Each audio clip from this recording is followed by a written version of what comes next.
try to stand within our way, you will ultimately be met with fire and death along the way. And as I don't intend on going and letting Lord Raijin and the Dark Masters down, no matter how far I will need to go in order for me to go and prove it. Listen to me, 18. We can still go and muscle our way out of this thing's clutches and being able to go and free ourselves, but we'll have to go and act now while we still have the... Well, maybe the two of you must have already forgotten on who it is that you are fighting here. Kyrax went on to then immediately interrupt by having to be shown electrocuting both 17 and 18 alongside with Kaima. But Kaima and I here certainly didn't go on to forget it, and so therefore, I think that payback is in order, androids, as Kaima then went on to quickly respond. And before the two of you go and get any ideas here, just know that we aren't going to be standing for it. Not while we are still around, you aren't, and so... Now, see, the part of this story that's not currently making sense is with the androids upgrades, they should be able to be absorbing that damn... The fuck he say it was? Shit, the motherfucker that's holding them. The only thing they got to do is just actually put their palms out and start absorbing this energy. But you know, this is kind of climactic writing, but he kind of nerfed the androids in this very situation also, because that's one thing about the androids. You don't want to get stuck to where you're stuck in contact with them. I mean, they could say, well, their hands aren't able to move. No, nah. You can flip your shits around and be touching that big motherfucker easily. I mean, I'd be taking them down, because, you know, I take shit down. I'd be like, oh, you just gonna grab me, but you forgot what I can do, right? Yeah, just touching me. You know, these palms is meant for everybody. You see what I'm saying? Chinese massage parlor with these motherfuckers. We'll pass them out.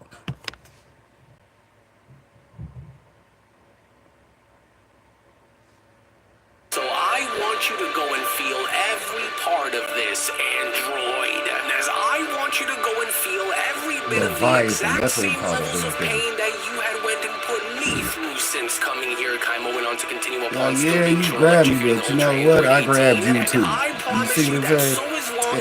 Look at Bowman. Shouts out to that capsule court. We got something covered up with her.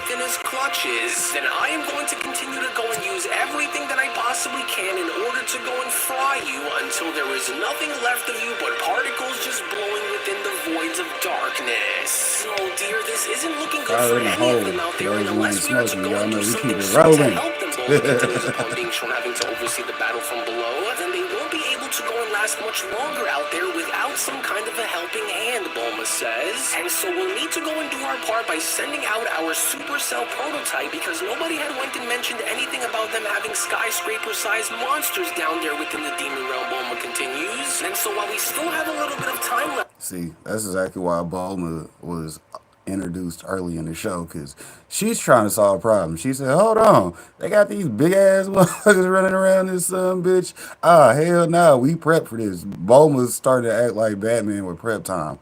For those who don't know, that means she's hold on, that's a gas. But anyways, for those who don't know, that means Bulma's a bad motherfucker. You see what I'm saying? You give Bulma some prep time, she gonna start putting fucking foots in asses, okay? Bulma continues, let's hurry and open the gates and activate the Supercell Defense Program right now before those monsters wind up destroying all of us if we don't. Which it was only moreover as Orange Piccolo was then shown having to fall face down on the ground and having to now land directly in front of Sugami was when Sugami went on to address Piccolo by then responding, and just like that, look how quickly you were shown having to go and be brought down onto your knees despite having to believe in your foolish abilities to honestly be enough to withstand such an onslaught. Now you held on admirably, that much I will give you, Sugami says. However, in the end, you should have been far smarter than to go and choose to go and engage against my precious shadow demons the way you just did, as they were both barely shown in having to even have the need to exert themselves all that much and having to go and bring you down out here against them. And so what are you going to possibly try and hope to do against me now, Namekian? Well, I feel like ripping your head right off those skinny little shoulders of yours is what I really feel like doing here, demon, Piccolo says. And so just know that no matter what it is that you go and try and throw within our direction, you will never find yourself succeeding, no matter how many of these demons you decide to go and throw within our way. You hear me? With the demon scientist Sugami responding, such anger and such passion.